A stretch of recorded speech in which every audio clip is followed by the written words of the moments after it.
Hey guys, Frank Duffy coming to you from Cressy Sports Performance. Today I want to break down what controlled articular rotations are, also known as CARs, and the 4 benefits as to why we use them. So starting off, one of the main reasons we use CARs is it's a great way to assess our active ranges of motion. So it allows me to compare my range of motion on the left side of my body versus the right side to figure out what type of restrictions I might have at the independent joint, because if I have restrictions at the joint itself, there's probably going to be a better chance of injury going forward. The second reason why we do it from an assessment standpoint is because if there's any type of pain in regards to our circles under active control, that's not a good sign, and that's when we should be referring out to a practitioner that understands a little bit more, can do some manual work, and help improve the way the overall joint's quality is.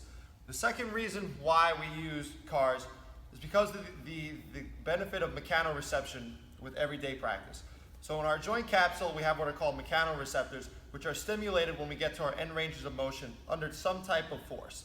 So when we take our joints to an end range of motion under voluntary contraction, we stimulate mechanoreceptors, which allow us to maintain joint ranges of motion, but it also helps us get strong in those positions.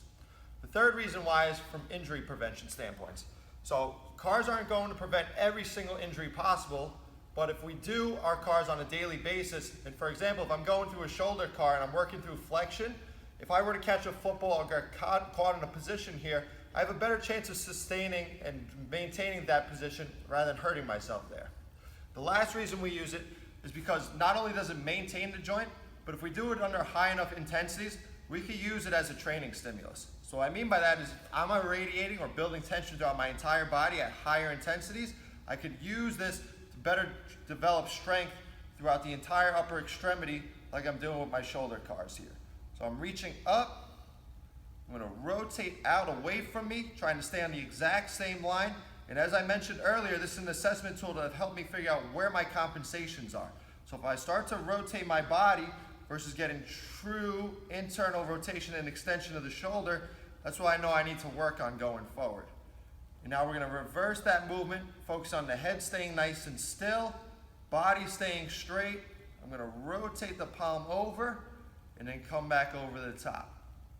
And again, as I go through this, I'm working through end range flexion, extension, internal rotation, and external rotation of the shoulder under some type of muscular voluntary contraction.